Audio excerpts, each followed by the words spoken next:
Welcome to the Slop Temple. We pray this video helps. You begin by confirming two essentials: a local payment method and an address for the target country, and you back up your Google data. Once done, force-stop the Play Store and clear its cache and storage so cached region info is removed. Make sure you're signed into the Google account you intend to change, because the country change ties to that account. You will then open the Play Store and prepare to access the account settings where the region option appears.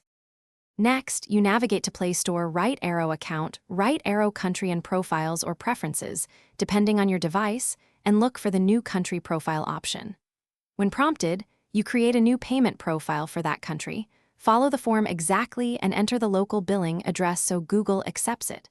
Once you add a valid local payment method and save, the Play Store cues the switch. Wait, Google may take up to 48 hours to fully apply the new country to your account. Finally, you restart the device and reopen the Play Store. You should now see the new country's catalog and pricing. If the region didn't change, make sure the new payment profile shows as active in payments.